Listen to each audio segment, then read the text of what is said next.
If you haven't already, please get on over to www.patreon.com/Sly Guy Podcast, where you can get all the bonus Sly Guy Podcast content, bonus weekly guest episodes, the audio only extra Sly Guy Podcast, my stand-up special pillow talk from the Ulster Hall, and plenty more. That's www.patreon.com/Sly Guy Podcast. My new stand-up show, Bits and Pieces, now has a poster in the studio at last. It's not pillow talk anymore, it's Bits and Pieces. Not only is it a brilliant song, it's going to be a brilliant hour stand-up, and it's online now to buy tickets. You can buy tickets from the Ulster Hall website, the Ticketmaster website, or just via any link on any of my social media platforms. You can get it. Pillow talk gone, Bits and Pieces in. Tickets on sale now. Go fetch. Be like my dog, fetch. Get it, fetch. Put it in your mouth and dribble all over it. The Sly Guy Podcast is sponsored by the NI Takeaway Awards Best Burger Takeaway 2022. That's right, Fat Bastrd Burger. You can see Fat Bastrd Burger is, as the slogan says on the side, fat as fuck. I was actually going to say bollocks there to baby burgers, but it says something different. They've really balled out on this box, this design. Too many words.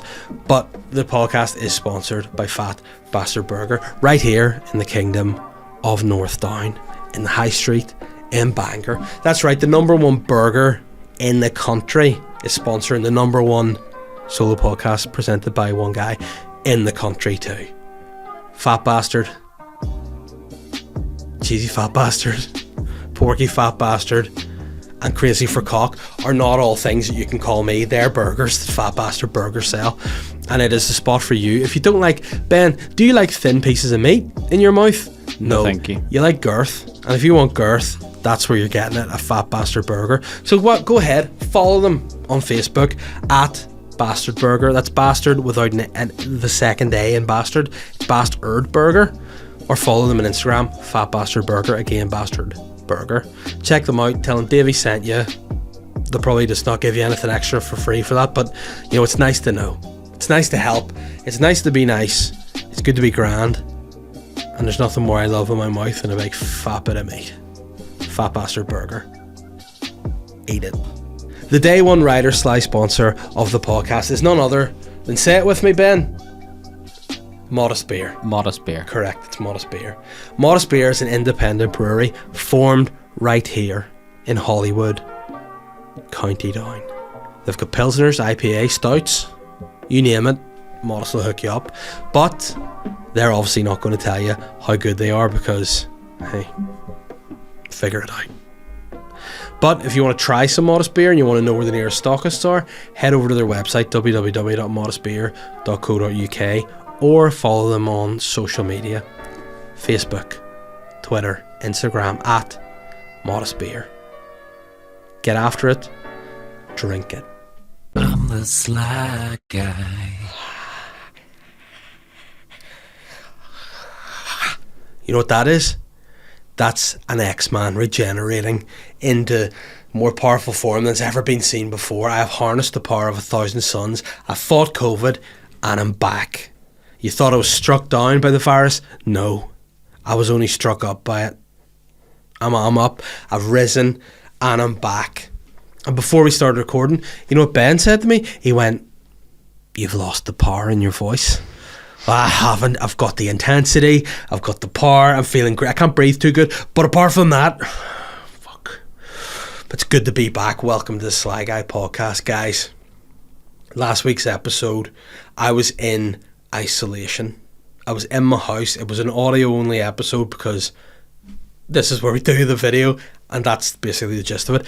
But we're back, we're in front of the camera, and I mean, it's weird because the podcast I did last week, I did sort of struggle with talking. I hadn't been speaking too much because I got COVID, whatever, but now I'm speaking. I'm on a run again. I feel totally I don't know why I tensed so tight there. I pulsated so much blood into my muscles there, getting psyched up for this podcast, but it is what it is, and I'm back, and I'm feeling good. You know what? Are you happy to be back, Ben? Are you glad to be back? Because I haven't seen you in how long, like 3 weeks or something, since the live podcast. Live podcast was the last. The live podcast was, I mean, what can I just say, as a producer, what for anyone that doesn't know, we did a live podcast in the Strand Arts Centre in East Belfast. Now, this was something that was very much, I want to say sprung, it wasn't sprung, it was sprung on us. It was sprung on us to some extent, because the Strand Arts Centre, they reached out and they said, Dave, Ben, do you want to do a live Sly Guy podcast in the Strand Arts Centre? And we looked at each other and went, well, I don't think so, because the last time we did one with Boytown, there's like 12 people, and we're sort of scarred about that. But they went, listen, we'll guarantee you a fee, which means if you sell no tickets, you'll make something. And we went, you know what? We'll dip our toe in the water. We'll see what'll happen. We'll go, we'll try it. Couldn't be any worse than that Boytown episode, because that was that made me go, maybe this shouldn't be what I focus my career on. But lo and behold, we did it. And then we go and sell it out. There we go. Boom. Happy days. The Strand Arts Centre. What a night. A lot of fun. Myself, Rory Woods, Aaron Butler, Billy Thompson, all in, having a lot of fun. The audience, a lot of fun. Maybe some people had too much fun and maybe need to shut up. But apart from that, good time. And you know what? As the Schwarzenegger said, I'll be back. I don't know if he said it like, what even was that accent? I'll be back. Was that like a Newcastle? I'll be back, mate. Yeah. So we'll be back in there. It was a great success. And if you were unfortunate enough to miss it, if you were somebody that were like, I'll maybe get tickets on the day. No, you can't just get tickets on the day for this, because it was great. You can go over to Patreon. The live episode is up there on Patreon exclusively for patrons. Sneaky behind the curtain stuff. Now, I will say, you know, there was a little bit taken out of the edit, you know, because certain guests got to be a little bit too cheeky.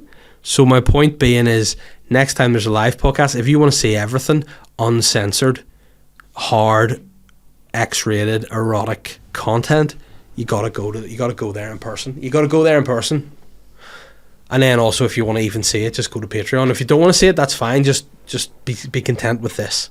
This is good enough. This is content of the highest. This is a man like Lazarus. It's not Lazarus. Why am I speaking with... It's COVID, I'm sorry. I had a disease that's killed 6.5 million people worldwide, and I survived. I'm a winner, okay?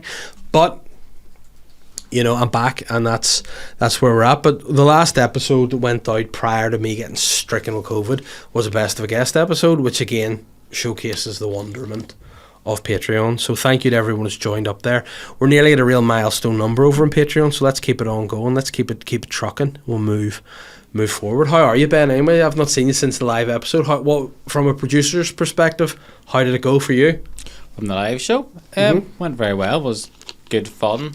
It's a very nice place to be. The Strand, it was like a nice venue. You know what? Again, the Strand's something I don't want to talk too much about, because I feel like it's a little secret that I've just discovered. I feel like it's a little secret. Don't tell anybody, because it's a really good venue. I don't want everyone going there. But yeah, it's a really good spot. It was a really good night.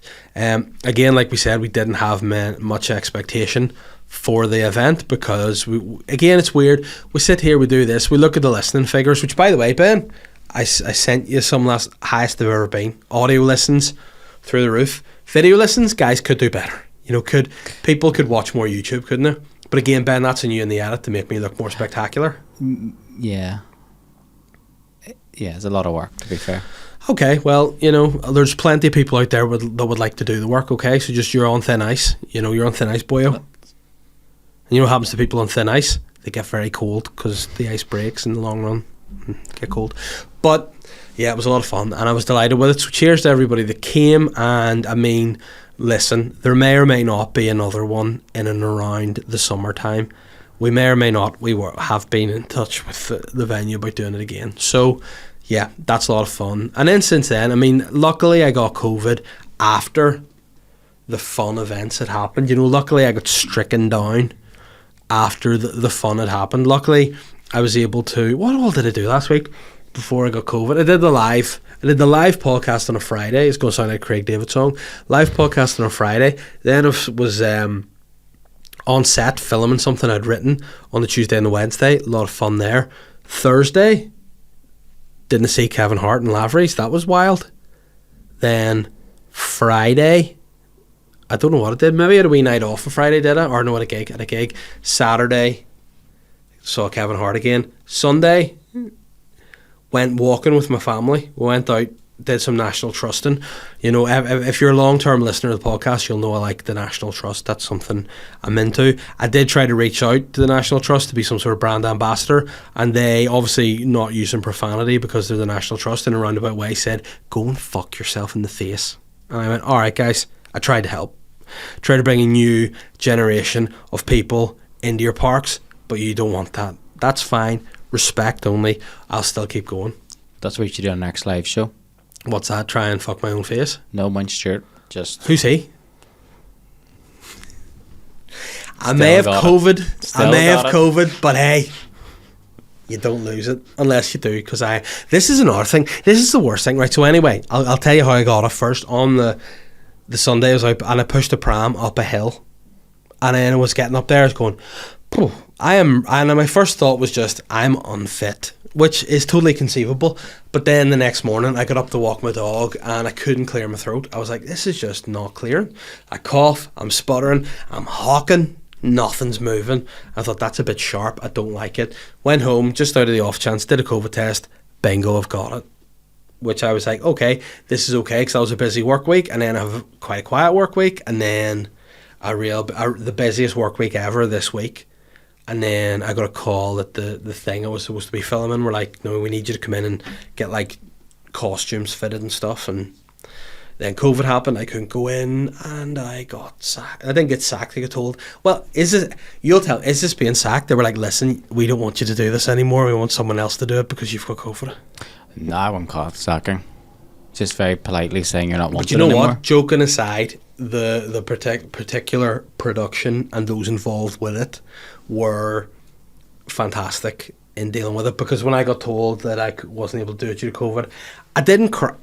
Did I cry a bit? Maybe, because again, this is my job now. I need all the work I can get because, hey, I've got family. And I was like, oh, this is a pretty big job. I'm not going to get it. I was like, oh, no. But they were dead on. You know, they were very sound about it, very civil. They actually seemed to care if I was okay. You know, I actually got a text today from one of the production team, and they were like, listen, I know you're not. And they said, listen, no, we fired you, but how are you? And I hope you're feeling all right. And you know what? In the world, sometimes just being nice goes a long way. And I'll remember that. You know, I remember that with these people. I'll be like, you know what? That was decent of you to do that. Did that get you all choked up getting that text No, message? COVID got me choked up. I was choked up because I still, although I'm negative, I still have, why am I Donald Trump? Although I'm negative, I still have some symptoms. You know, there's still some. And you as a guy who you've come out the other side, Ben, of COVID before. Yeah. And whoever that COVID I mean, it's only so many times I can make that joke. But did you find that once you tested negative, you were just totally grand, or was there a slight period of your like a bit of like? I was totally grand, but even now I'm just quite breathless sometimes. Yeah, like but that's because you're you're like an old man now. An old man, or like a real dirty bastard. A wee bit of both, to be fair. Yeah, but I mean, you definitely get hit with the breathlessness side, because today, this is the day, like I tested negative yesterday, and then today I obviously tested negative again, which means, isn't that the rules? If you do like one negative test and you take another one 24 hours after, you're free to go again. Do you need to do a negative test nowadays? It's not just 5 days and out you pop. Yeah, but you know what? I'm not all about that. I don't want to spread my germs. I don't want to give people the sickness. You don't have to spread them though. You can just oh no, if I'm go out, around your day, if I'm out, I'm spitting, I'm sneezing, I'm licking. You know, I'm just that's how I get out. I'm like a human dog. I just go around. I see someone I like on the beach, and I'm just sniffing their ass, and I'm like licking them, and you know, all sorts. So I would spread it. But, you know, I just wanted to make sure that I was clear to go out and be out. So my wife was like, listen, you want to be... Like, genuinely, I felt like, you know, in the Shawshank Redemption where he digs through the tunnel and he gets out and he's like, freedom. That's what it was like. But my wife was like, well, let's go for a walk with the dog. We'll take the dog. We'll take the baby. The big girls in school will go. And I was like, that sounds amazing. Walked down to the beach, feeling good. Then the rule in our family, which is so... I mean, this is... For 2022... I'm appalled, to be fair, is that my wife will flat out refuse to push prams or buggies up hills. I do it. If there's a hill, I'm pushing the buggy. That's just her rules. If you go up a hill though, what body shape do you pick? Do you go upright or do you go proper, like at a 45-degree angle? It all depends.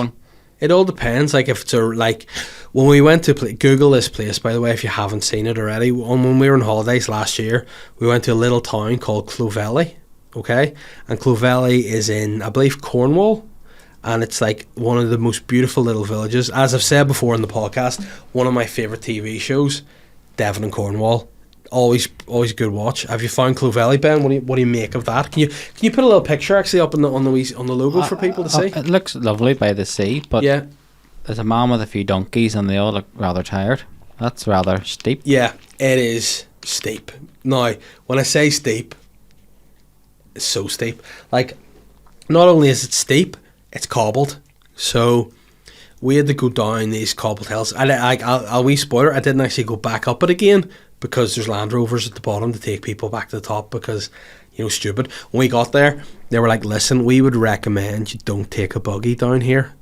And I said, okay, I recommend you fuck up, because how else am I supposed to bring my fucking stupid baby down all these cobbles in my arms? No, she's not going to have that. She does this thing where she's like, just like wants to get out of your arms all the time. I would drop her. And it's so steep, she would roll from the top to the bottom, and that's not going to be good for a little... Like, babies don't even have bones. Hey, spoiler alert, startle, they're not bones, they're just cartilage. Little cartilage things that move around inside. Like, have you ever looked at an x-ray of a baby, Ben?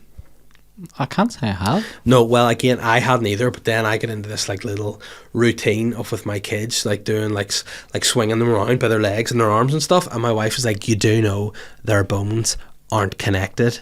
And I was like, what do you mean? He go, they just kind of float in like an ether in some sort of like fucking purgatory within their skin. And I was like, all right, until they get to a certain age and the ball and socket joints pop in and all that shit, they're just like separate little things. So she was like, no more ring around the rosies. It won't be a pocket full of posies. It'll be a pocket full of being in a wheelchair for the rest of your life, so stop it. So I said, okay, but I wasn't going to risk that. I had to bring I nearly said trolley. I put my baby in a trolley. I had to bring the pram down. But the whole time, it was like I was I had to hold the pram, otherwise if I let go it would just topple down. It was that steep. It was almost like doing like a kettlebell deadlift, holding the pram the whole way down, and it, like the bending of the wheels of that pram on the cobbles, wild. And then we got to the bottom. Of course I had a pint to celebrate, and then somebody was like, by the way, I was really psyching myself up. I'm like, I'm going to have to just fuck this baby over one shoulder and a pram over the other and just plod up here. But then they were like, there's Land Rover, you can just fire it on. And that was probably the happiest I've ever been in my life to do that. But again, I would have had to push the baby the entire way up because rules are rules. My wife's like, listen, Catherine's like, you push uphill no matter what, and that's what I do. And just because I've recovered from a week of COVID was no excuse today. I had to push the baby up the hill, and after about 5 meters I was like I actually snuck a little sneaky inhaler into the pram and actually was walking up. I didn't want to show weakness to her because any weakness she pounces on you, and not in a good way, but like would just be like, look at you. And then I took my inhaler, I made it to the top of the hill, I survived, but I'm brave. I survived that, had my COVID. It's all good. Then I went around to see my mum today because obviously she's concerned about me. And if ever a person had said to me more in my life, your weight and your asthma, my mum, if she said it once, she said it 100 times. I was like, hey, I get it, I'm a fat asthmatic, man. You don't need to keep telling me.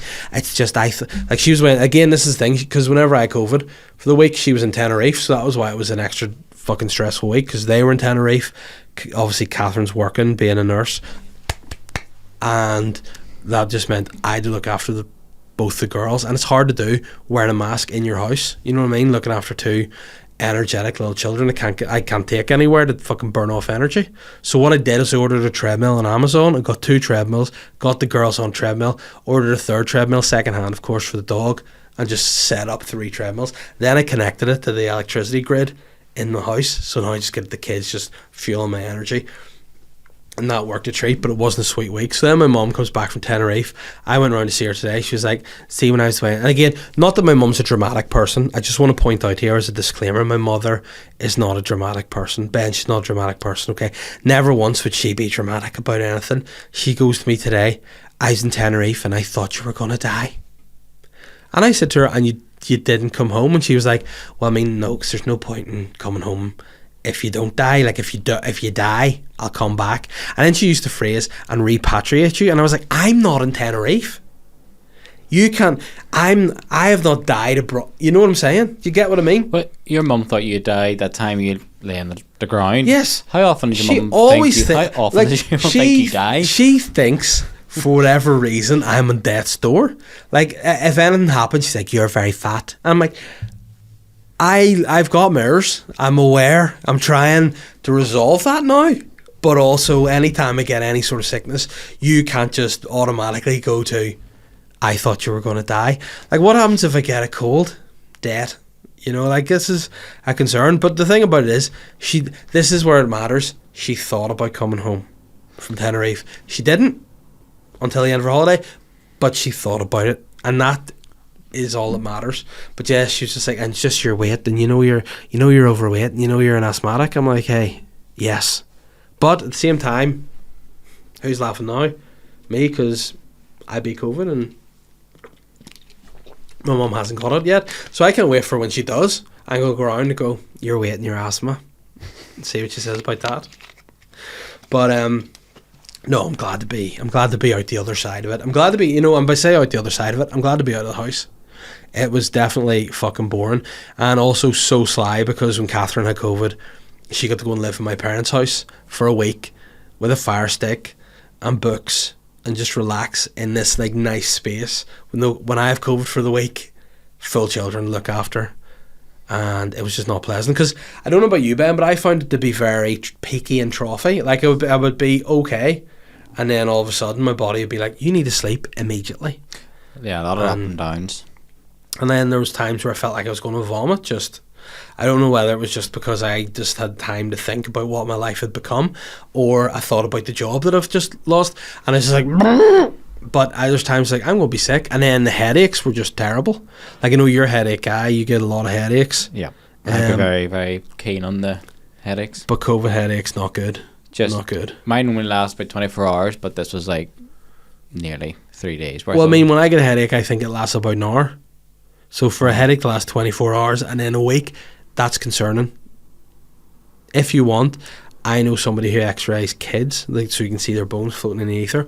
So if you want, I can get in touch, see if they'll x-ray your bones to make sure everything's ticking over all right. Because what could be happening is your brain could just be loose inside your head. There's that possibility, to be fair. Mm. But that's a Patreon episode. We get our, listen, get our brain scan. Why don't I do... if the patrons want to see it, would you be up for me doing a brain operation on you? No. A scam, potentially, but no, an operation. An operation. I have all that... believe it or not, you might find this hard to believe, but I have the tools to carry... I have the necessary tools to carry out an open head. That's what it's called, open head surgery on you. The physical tools, not the mental ability. Well, I tools. have a hammer and a screwdriver that I'm sure I could... That's all you need. I could crack in, like, I could crack in your bones. Yeah, exactly. I have a spoon. Just cracking in.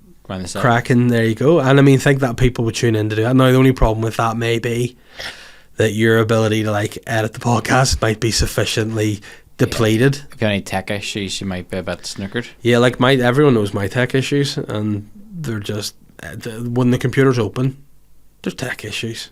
You know what I'm saying? So yeah, that's kind of where we're at. But look, it was okay. That was the start of the week then.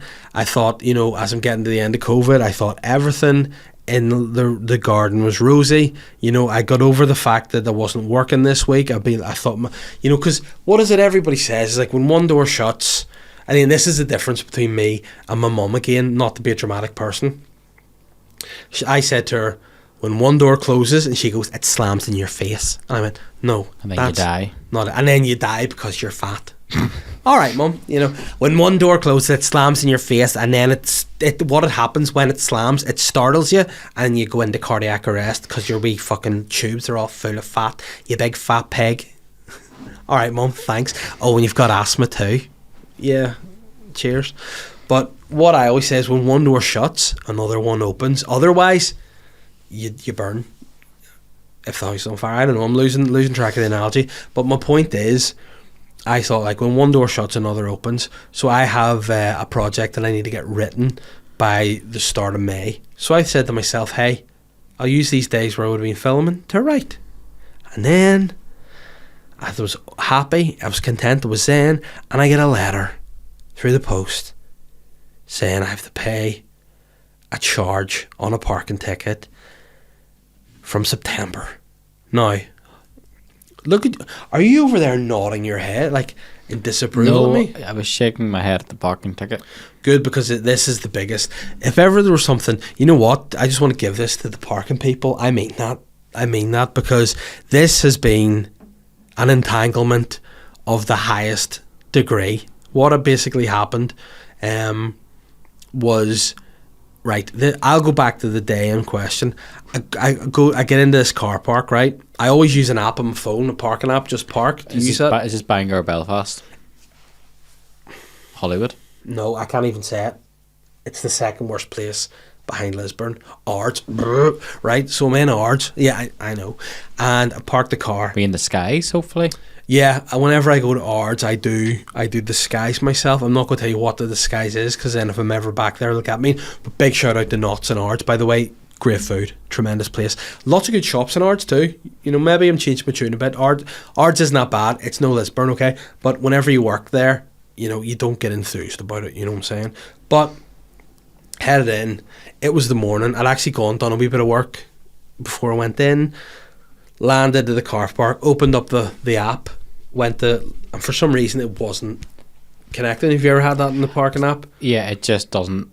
It's annoying. Doesn't work. It's annoying, isn't it? It's fucking stressful. So obviously things were a little bit, as they say for my Irish speaking friends, COVID-ish, or for anyone who speaks English, it was COVID times, right? So I was like, right, only thing I can do here is go old school and put money into the wee meter and stick a sticker on my window. That's what I have to do. So I thought, right, okay, I'll go, but obviously I have no cash on me. So I went to a cash machine, got a £10 note out, then went into a wee shop to just buy, you know, probably fucking loads of food if you're my mum. Like, probably went in to buy as much food and full fat Coke as I could get to just get fatter, right? So I went in to just get something to break the note, so I had coins to get this. Then as I'm standing, there's a bit of a queue. I'm standing there, I think, you know, because I'm a panicker. I'm like, I don't want to get a ticket here.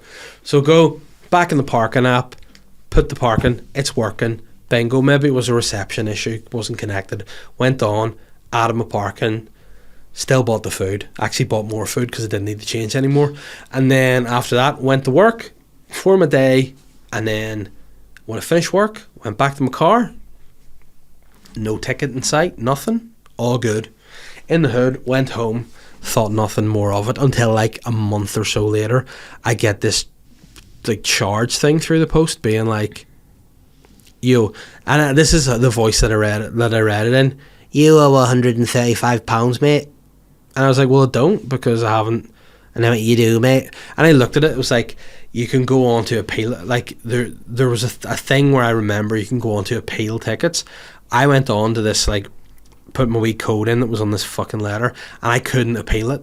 It wasn't like, it had gone beyond the time when you can appeal it. But I didn't get anything. I didn't get a ticket. I didn't get a letter to say, you owe us this. Straight in £135. So then I rang them raging to be like, listen, because this is the thing that's annoying, right?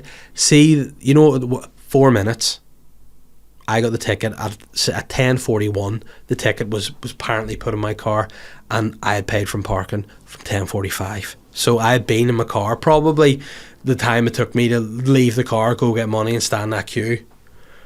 Anyway, they apparently hit me with a ticket, and I rang them. We're like, yeah, you need to go and get like a solicitor to sign a form. This is great podcast content, I'm sure. Get a solicitor to sign a form, and then it goes back to the way it was, and then you can appeal it with your information, and it'll be grand. So I said, thank you, do that. Inconvenience because they pay a fucking solicitor now too. But anyway, did that, signed it, sent it off, got a letter back to say, hey, your appeal's been accepted. You can now appeal the actual ticket. Went on, typed up, explained the whole situation as I've done there, attached the receipts from the Just Park app so the timing's all matched up, sent. That's all good. I did that, and I think I did that in January. Then, yesterday, got another letter on a Sunday, on the Lord's Day, the day I recover from COVID. I got a letter to say, you owe £135, mate. And I was like, oh no. And all day yesterday, raging, like just so angry until this morning came. Rang up, got through to the people again. I was like, what is this? And they're like, oh yeah, let me just check. And this guy on the phone went and he was like, yeah, you were successful in your appeal, so they've basically said, hey, don't worry about it. So then I was like, well, then why have I got this thing? They're threatening me with like fucking my credit rating and all, and clamping my car and all this shit. And then the guy's like, no, it's approved. And he said, but they've said you have to appeal it again. So I went, what do you mean? So I have to go to solicitor and do the exact same thing that I did to appeal it again for you just to go, appeal successful, £135, mate. How does it end? Surely if my appeal's successful and I shouldn't have got the ticket, that's the end of it, wouldn't you think? So then the guy was like, I'll put you through to the actual people that were dealing with it. So he put me through, then it bounced back to another guy, and he's like, oh, you shouldn't have put you through those people. They don't take calls from the public. And I'm like, well, then why are they fucking with the public if they're not going to deal with the consequences, eh? And then he was like, listen, I phoned them through again. They've said they understand your situation. All you need to do, and I'm thinking in my head, is nothing. They'll clear it. It's an administrative error. Write a letter explaining everything with all. So I ended up having to sit today, the one day I was free to get out of the house, typing up a big fucking 2-page letter with all this detail about all this shit, attaching all my receipts, all my bloody paperwork, pain in the hole, and I had to send them a letter in the post today. And that's what I spent my fucking first day out of COVID. So that's mugging me off, and that's what made me angry. And would you be angry too? Yeah. Yeah, sure. And have I lost the power? Yeah, I get what you mean. I don't have the power, but I still have the ferocity. Don't doubt me for a second. I have ferocity. You know what? I mightn't have the power to get it, but I could slap the fucking taste out of your mouth. Speaking of which, Ben, did you see the Oscars? I didn't see the Oscars, but I saw the bit that I think everyone's talking about. I mean, what was that Jessica Chastain won the Best Actress Award? 100%. Yeah, no, I mean, this is the thing. Obviously, we're talking about Will Smith hitting Chris Rock. As somebody sort of as someone's not a comedian, what's your opinion on it? And again, you can have, we can debate it, we can chat about it. I think there's 3 ways to deal with it. One, laugh it off, and then kind of go up backstage and be like, didn't appreciate that, or whatever. Second, go up, take the mic and kind of just say, this is why that joke's kind of not funny or not hit the mark, and everyone kind of goes, oh, Chris looks like a bit of a dick. Or 3, go up and hit him, and then everybody looks like dickheads. Yeah, you know what? A few things about the actual, like, first of all, my opinion is Will Smith, asshole. That's above all else, should not have done that, right? That's my take on it. But the actual, like, isolating the incident itself,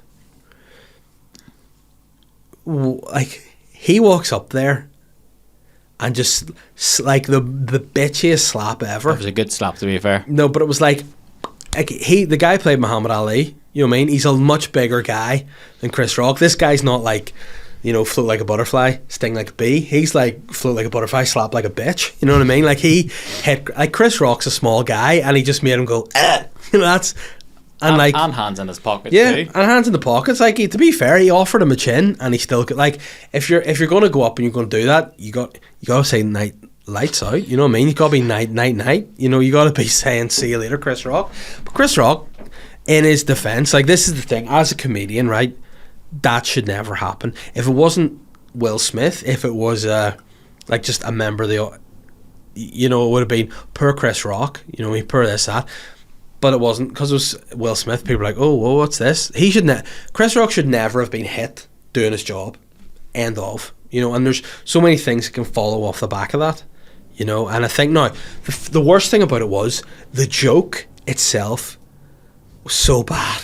Like, it's like, well, it's such like an old reference, a silly joke. It's like, it's not even funny. And like for Chris Rock, who realistically is in the conversation to potentially be considered one of the greatest comedians of all time, that's a real bad joke. And he, like, even obviously the slap's embarrassing, but him watching that joke back as somebody who's done jokes before and gone, oh no, why have I said that? He'll look at that back and be like, oh no, why have I said that? Do you know what I mean?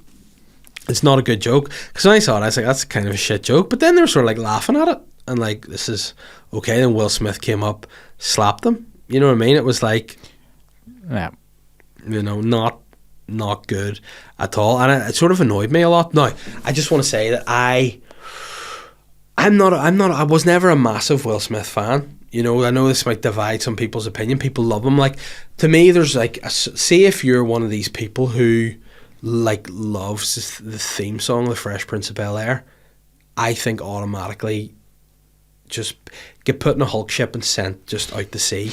Because, like, you know the people I mean that are like, they'll request it at a night out. They'll be like, the DJ, can you do that? And they know every single word. And then they rap it like as if it's cool. I'll be like, hey, no, it's not cool. Stop. You know, stop doing that. You know, it's not fucking cool. And then they see him do that, and like, it's just, it's insane. You know, and like, for Will Smith, surely that's going to be potentially like, would have been one of the best moments of his career to win the best Oscar, the best male Oscar. You know, not the best male Oscar, but the best actor is what I meant to say. Yeah. I mean, they'd be my kind of Oscars, the Oscars. But for him to have won, like, that totally taints it. You know, they're talking about taking it off him now. Well, they should take it off him. You know, like, why should he win? Like, well, the Academy are basically going, oh, that's fine. Like, we've hired somebody to present the award. Now, albeit the joke, not the best joke. But this is the thing. Like, when are we ever going to get to the point now where, like, I've seen some people online be like, fucking go Will Smith. Again, if it was anyone else, like if it was just a normal person, they're going, lock that person up, they're doing this. You know what I mean? It's a disgrace. I think, though, if he went up and basically took the mic and just straight facts at him, be like, yeah, good joke, my wife has this is what's wrong, blah, blah, blah, blah, blah. And then when there's your mic and walked off, everyone's just going to stand and look at Chris Rock and be like, what a prick. What a dick. And everyone goes, fucking fair play to Will Smith. But go out and slap him, you're like, you just all look like twats now. Yeah, but then even shouting up at him afterwards and all, it's like, what are you doing? You mean? And then the worst thing was, he goes up and he wins the Oscar and like gave a speech, cried, probably because he's like, oh, fuck this. You know what I mean? It's like, he's like, oh, love makes you do crazy things. Who are you, Chris Brown? You know, don't be at like, and then for getting a standing ovation. I don't know whether people actually genuinely bought into what he said or just give him a stand ovation because they thought on the way down he's going to kick the fuck out of me here. It's like on the way down, fucking bam bam. You know what I mean? It's like, it was just so, but I just think it sets a dangerous precedent now for going forward that, you know, if someone doesn't like something you say on stage, does that just mean they can go up and fucking assault you? Like, there, to me nowadays, this is where the problem arises in a lot of things. The basic, like the science, like, this sounds ridiculous, but sticks and stones may break my bones, but words will never hurt me. As much as words can be offensive, they're only words, especially when they're being done by a comedian. Now, I'm not saying the joke was good. It was not a funny joke. It was shit, really. But didn't warrant that response. Like, I have a 4-year-old daughter, and I have been saying to her recently, it's not about the actions, it's about the reactions. It's not necessarily what you do, which can be wrong. It's how you respond to it. And like, Will Smith totally fucked up, and he must know himself that he's fucked up. And I just don't know, like for Chris Rock, see in that moment, he must have been so startled, like after being hit, and then to be able to just continue speaking, like you could see he was like shaking, as you would be. But do you not think though that if he hadn't done that, so nobody would have known? Obviously people watched it, but so many people wouldn't have known about it. Like, it's one of like, so he drew more attention to it. But if he'd sat there going, very funny, move on, and then after said to him like that like that. But here's another thing, like, see, people nowadays get cancelled. Like, the whole cancel culture is so fucking messed up, and what's appropriate, it's like, you can't say, it's worse to say something or tweet something than it is to do something. Do you know what I mean? And like there's people that are like, it's like this common fucking desire or need for people to be affronted. It's like, rather, like, people need to find something to be, oh, I'm afraid, like, how dare he say that about her? Yeah, it was a dick move, but that doesn't warrant a man physically assaulting you, because that's what happened. You know, Chris Rock was assaulted for something, you know, he said, and it's just fucking, it's wild to me. So like you said though, if that's allowed, then Ricky Gervais is fucked. Yeah. Next time he does see them, they're all queuing up to slap him. Yeah, but that's the thing too. A lot of people don't realise that, like, the intention is always the joke was bad, but he's probably trying to get a laugh. Maybe, I don't know whether Chris Rock knows the Smith family or anything, or what the background with that is, but you know, I think just the whole thing it was hard to watch. I found, like, I didn't think it was great at all. You know, people are like, this isn't really funny, this isn't, nah. And like when it's like, he was defending his wife, you'd be like, there are other ways to do that. Do you know what I mean? Like you say, if you're going to, like, you're in the win the fucking best actor, just go up afterwards and be like, you know, think of something to say to him. And then of course the Denzel Washington quote being like, you know, the devil comes for you when you're at your highest moment, you know, and gets you. That's just like, oh no. So I don't know what'll happen next, but it does. As a comedian, I think you should be a lot like, comedians are humans too. They don't get things right all the time. The intention, I know, always is to try and make an audience laugh, try and get a laugh, be funny. That's always the intention. It's not to go out, certainly to offend somebody, but like, again, Will Smith won the best actor after smacking somebody in the face. Do you know what I mean? Like, you're given the award, but the Academy were like, right, the same Academy who blacklisted Kevin Hart from hosting the Oscars because of tweets he sent, because people may have been offended. You know, people may have been offended by what he said. Now, what Kevin Hart said in the tweets, not good, didn't age well, definitely wrong, but enough to be like, you're sacked, you're cancelled. Yet somebody can physically assault somebody in front of millions of people, and they're like, dead on, mate, you shouldn't have done that, but at the same time, here's an award for you, mate, you're the best. And then he's like, sometimes people, and it's like, fuck off. Well, you're a fake guy. You know, for years you have this opinion of being, or this like facade of being a good guy. You're a piece of shit. You shouldn't have done it. It's a disgrace you did, and also disgrace the Oscars didn't slam dunk a guy straight up. Security, why aren't they going and like getting him fucking straight out of the area? But if Will Smith walks up on the stage, you're not gonna expect him to do that. You're not gonna walk in and go, you're not allowed on the stage. Yeah, but you know what? Fuck Will Smith. That's how I feel about it. And you know what? The thing that I thought straight away, this is a comedian brain in me, was that when that happened, my first thing wasn't, oh, is Chris Rock okay? It's like, he is going to get such a good bit out of this. That was my first thought. This bit he's going to get, it's going to be so, his whole new show will be called like something like, you know, like Slap Silly or something. There'll be something to do with slap. It'll be, you know, and everybody will be wanting to see what Chris Rock's going to say about it, and they'll want to go to a show, and I'm sure it will be very funny. But I mean, if I was Will Smith, I of course, but I didn't apologise to Chris Rock, so I would be apologising to him and also thanking him for not pressing charges. Because if it was me, I'd be a little bitch. I'd be like, yeah, absolutely, PSNI, get him, get the guy. Where's your evidence? Look at this, you know. And I thought, you know, and again, like that's what Catherine said to me. It was quite funny. She was like, you say worse about me in your sets. And I went, hey. But again, you know, it's a bit. And what is the intent behind it? But this all brings us back to this whole new law that's being talked about now, being like you can press charges to be someone if you cause offence under the hate speech, which is just going to make things ridiculous. You know, it's going to make the whole thing ridiculous. How close have you ever come to being slapped on stage?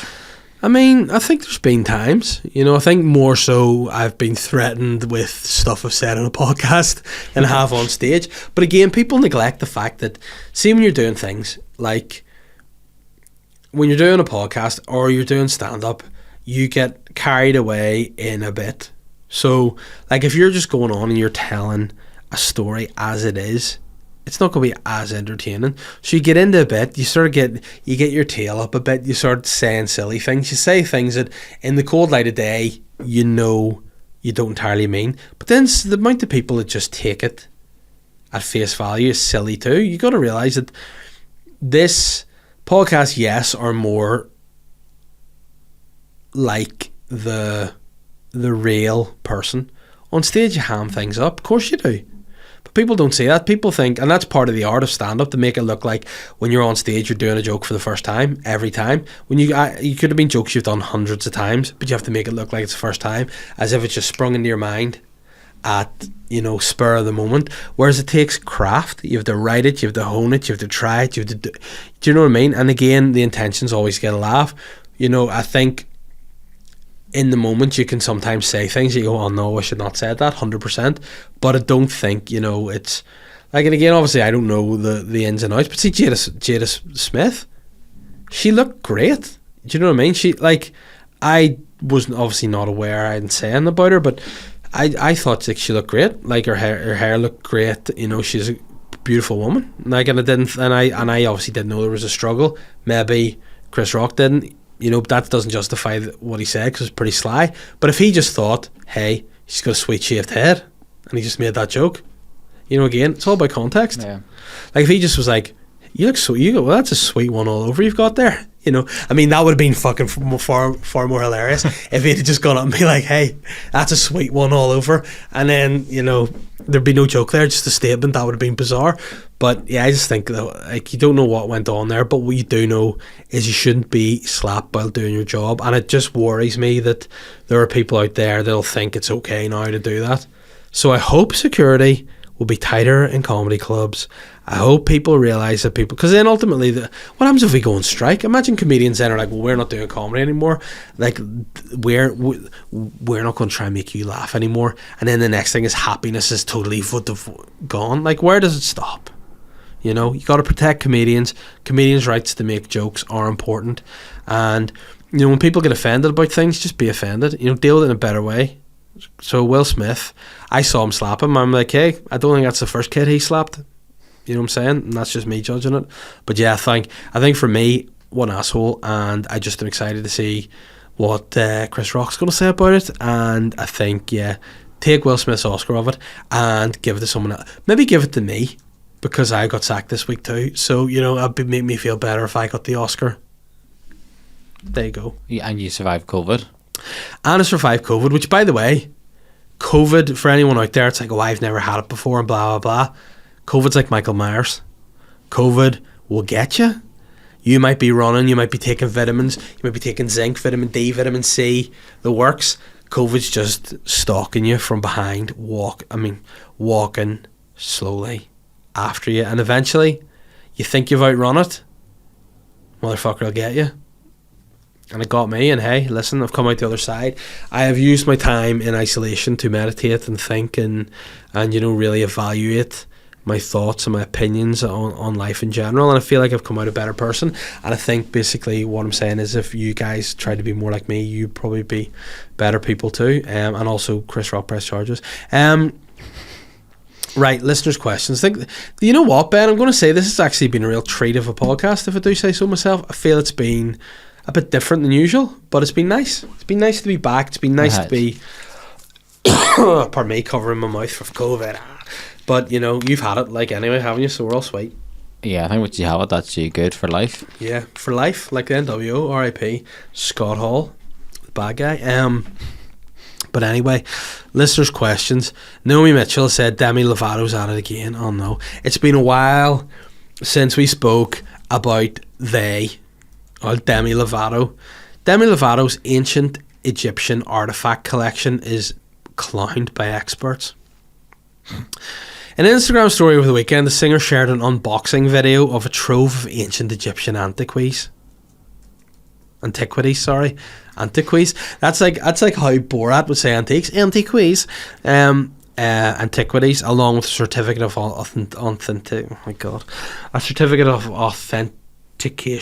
authentication. Yes, I've started getting COVID brain. Authenticity? No authentication, mate. God. Authentication. Okay, I'm excited. Some really incredible things came in the mail today, they narrated. These are ancient Egyptian artifacts identified as ankhs and glazed shabtis. They sound like something you get in like a Moroccan restaurant. Hey, can I have a portion of ankhs and some glazed shabtis, please? Mummified figurines from ancient Egypt. This is what Demi Lovato said. Some of these pieces are literally thousands of years old.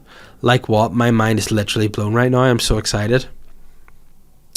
It's not illegal to own these things. Legal antiquities trade is valued at $2 billion annually. Wow. However, there's a significant trade of illicit antiquities, which draws on looted materials from Egypt, Iraq, Syria, and Italy. Oh no. which, and within the trade there are fakes and forgeries. So an archaeologist had written on Twitter, this paperwork does not look like there's any legitimacy behind it. They lack critical data, dates and authenticity. So basically what's happened here is Demi Lovato just bought a load of shit that the people are like, by the way, these are from the Egyptian times. And yeah, that's nice. And apparently they're sold by groups like ISIS. So ISIS are selling these. So basically what I'm saying is Demi Lovato is funding ISIS. That's what they're doing. They are funding ISIS. And Demi's bought these fake artifacts from ISIS. And in a roundabout way, Demi Lovato is sending weapons to ISIS. We thought ISIS were defeated. Donald Trump said, they're over, I've defeated them, they're no more. But now, when you think, like me rising from the ashes of COVID, Demi Lovato is single-handedly bringing back ISIS. Can I just say, going back to our previous conversation about Chris Rock, you are a comedian. Mm-hmm. I don't take everything as, Oh no. Oh no. You're standing over this 100%. Demi Lovato is funding ISIS and Demi Lovato is bringing them back. There you have it. Listen, all I'm saying, the sweetest comeback of 2022. The comeback you didn't think you needed. It's not the Venga Boys, nish nish. It's ISIS, funded by Demi Lovato and their fake trade. Sorry. I'm not sure their police lineup, but you never know. What are you saying, that Demi Lovato has the same beliefs as ISIS? Potentially. I mean, wouldn't be the worst thing they've done, to be fair. I'm pretty sure ISIS aren't they them.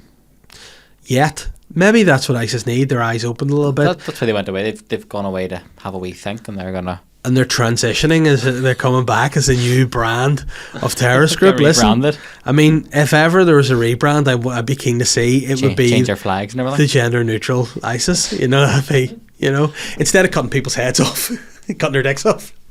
I think you can't say against it.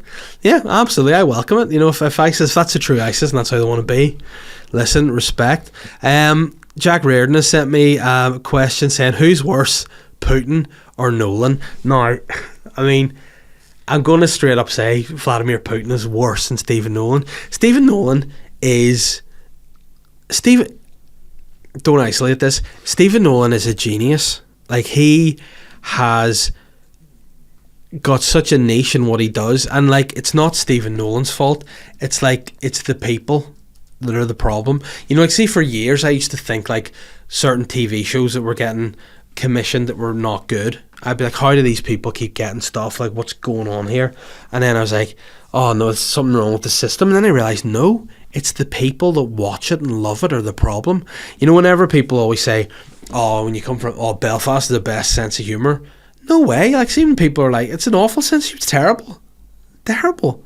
And then Stephen Nolan, these people, he just knows how to like set the fire to the tinder paper. He just knows what to do, and these people still bite it. See, if people are just like, he's just trying to wind us up, get over it, it'll be grand. But the Northern Irish community and audience of people that listen to Stephen Nolan are all Will Smiths. Stephen Nolan's Chris Rock, and the listeners are Will Smith. They're just reacting to what he's saying, and he does it every time. So yeah, I'm going to say Stephen Nolan riling a few idiots up is a lot less severe than Vladimir Putin bombing maternity hospitals. Just saying. And now, if it transpires that Stephen Nolan has some kind of pact with Demi Lovato to help bring back ISIS, then let's get that conversation going again. But for the meantime, Vipu is worse than Stephen Nolan. Patrick Quinn, I said, do you think Will Smith took that joke about Jada bad, or was it too much of a touchy subject, joking about her hair loss problems? Ricky Gervais got tore into the entire Golden Globes and didn't get slapped. You know what? Yeah, I just think that, like, it is a touchy subject, obviously, but then again, do you know, I've said what I need to say about that, but at the same time, you shouldn't be getting slapped on stage for telling a joke. Again, sticks and stones, people. Words can have meaning. Your tongue can't be barbed, as Shakespeare says, but at the same time, you need to react to things. It's not about the action, it's about the reaction to that. Will Smith could have stumped Chris Rock, but he didn't. He could have stumped him, but he thumped him. Bad choice. And you know what? People have different sense of humour. There's times I'm at gigs and I see some people do jokes and I go, oh, that's a bit too much, or I don't like that. But I don't get so fucking riled up I'm going to hit them. I just go, you know, what's it. Has anyone ever seen a roast before? Like, have you ever, like, go and watch a roast? Like, the intent, and I just think, you know, Will Smith should know better. Fucking idiot. And take his Oscar off him. Prick. You know, and maybe it's a case that there's stuff going on with Will Smith you don't know about. Maybe that was just happened to be the straw that broke the camel's back. Because I've seen some stuff in that Red Table show they do, and there's times I felt bad for Will Smith watching that, and then now I'm just like, bit of one arsehole, you know. John Joe Flood has said, you mentioned the new camera etc for the podcast.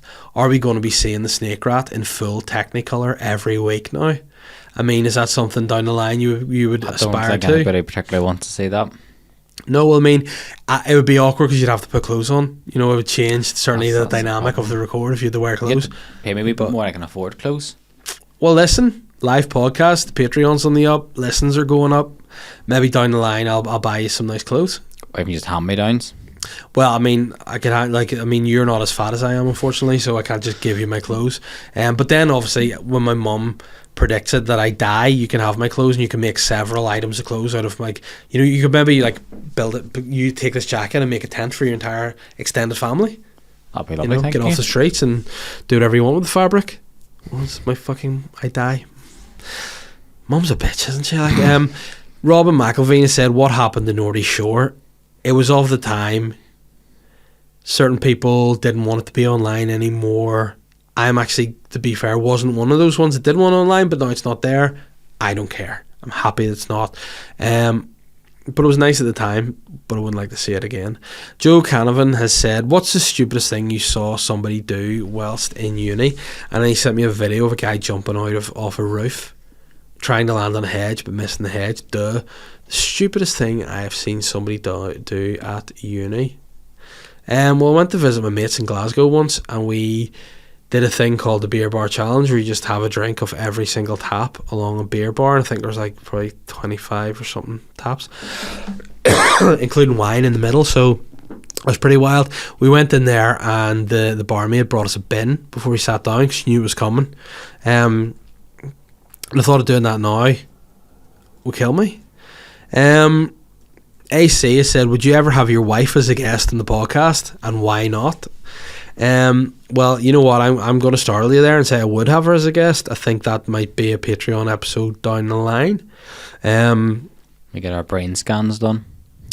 Well, she's a bone nurse, so she could just help. You know, she could definitely adjudicate my brain surgery. I prefer her over you, to be fair, to do it. Why? I would just give you a fucking pint of whiskey and then just get stuck into your head with a hammer and a screwdriver. It'd be sweet. Well, that would be why. Yeah, I've got blue tack as well. I wouldn't totally fucking leave it. Actually. You know, it'd be alright. Yeah, would have her in the podcast. I think that's something to happen down the line over on patreon.com/Sly Guy Podcast. Lewis has said, Will Smith, wanker, yes. Will Leckie has said, if you were sharing a table with Will Smith at the Oscars, what would you say in his ear when he returned to the table? If he came back, I'd probably go, bit much, mate. I'd be like, you've done it this time, William. You know, taking it to. I'd be like, that was a bitchy slap. Knock them out, close fist, like, you know what I mean? Float like a butterfly, sting like a fucking bee. Remember? Or, you know, I would just, you know, what I probably would do would be this,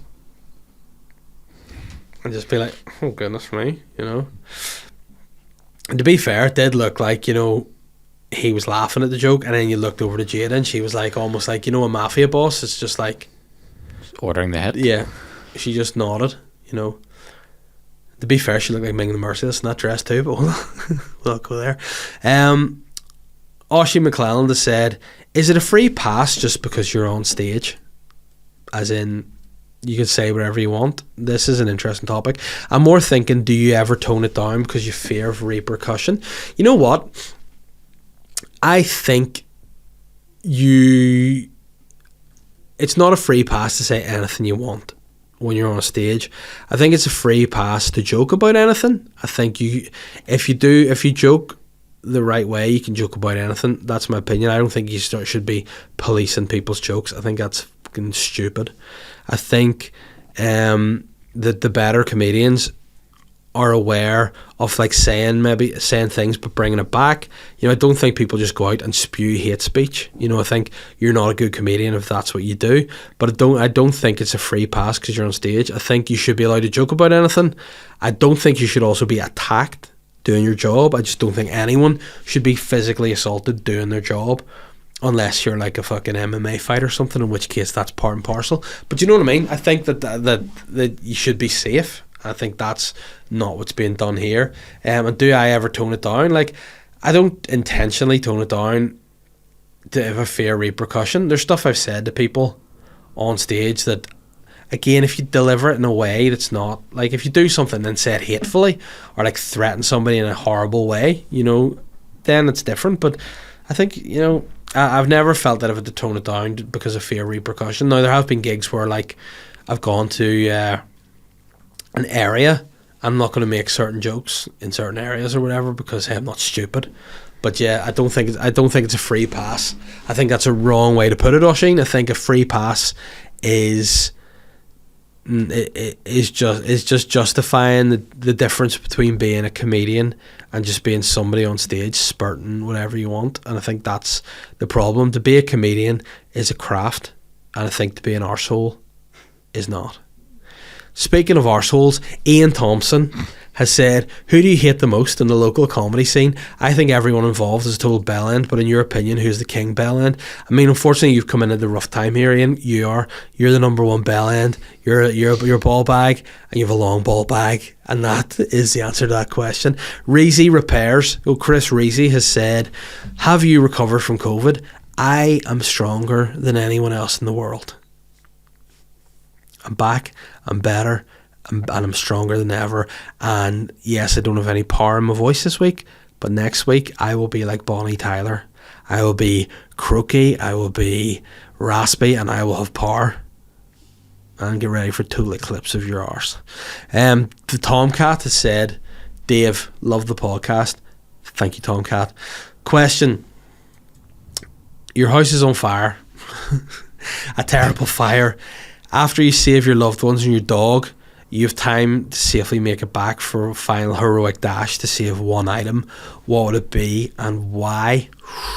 I mean, obviously it would be my flashlight, because no, I think genuinely the boring answer would be my computer, because it's kind of like my source of income and work at the minute. So I'd say I could still podcast, still write. My computer would probably be the main thing. But if it would be in like sort of sentimental, probably my goldfish, because I mean, you said loved ones and the dog, but the goldfish are fried, Simon and Gaspard, I've got you, mate. Yeah, they are the names for my goldfish. Simon and Gaspard is what it is. Yeah, or probably my daughter's bunny. She can't sleep without the bunny, and then if she doesn't sleep, fuck me, it's a stressful situation. But that's the listeners' questions this week. Again, if you like the podcast, please do subscribe to the YouTube channel. I don't know what it is, just look up Sly Guy Podcast and subscribe via that. Get on Patreon and rate and review and share it in your stories. The more the podcast shared, the better it is for the podcast, and the better it is for the content. So get on over there, do that. Listens are an all-time high, so thank you guys who are listening. Thank you everybody that tunes in and supports the podcast. I appreciate it, and I really felt the love when I was stuck in the house with COVID there. You guys mean more to me than you maybe think, and I just appreciate it. I appreciated all the questions I got and all the support and the querying about my sickness. Now, if you really want to show me love and you really want to hashtag pray for Davey, buy tickets to my Ulster Hall show. Do that. That's a good way to do it. And just before I go, actually, I want to speak about one quick thing. A friend of mine is attempting a world record and it's not actually a joke, it's a true thing. My friend Brian Armstrong is trying to do the world's most half marathons in a year, which at the current minute the number one record for the most half marathons done, or half marathons, it's a half triathlon, it's not even a half marathon. The record's 24 half triathlons in a year, and Brian's trying to double it, and some. He's trying to do 50. So that means it's a 1.5 mile swim, 56 mile cycle, and 13.1 mile run. That's a lot for triathlon. And times that by 50, I can't do the maths. That's a lot. But Brian's trying to do this for the Time for Change counselling services. It's for a good cause. It's an unbelievable achievement. We are going to be supporting him. And if you guys want to support him too, follow the link in the description of this episode. It'll link you to his Facebook page. You can see what he's at. If you want to donate, you can. It's a really impressive thing he's doing for a really great cause. So guys, support him. Good luck to Brian, and we'll keep you updated as to how he gets on with the triathlons. And what's interesting, he's trying to do 50 in a year. I will not do one in my life. That's how impressive that is. So big respect to Brian, and follow his journey if I link below. And guys, follow my journey by listening to this podcast again whenever you want. Listen to previous episodes. Get some more on Patreon. Have a nice time. It's great to be back. I'm glad to be out of the house. I have a headache and I need to go and take paracetamol. Take care of yourselves, and don't slap comedians. Grow up. Bye. I'm the Sly Guy.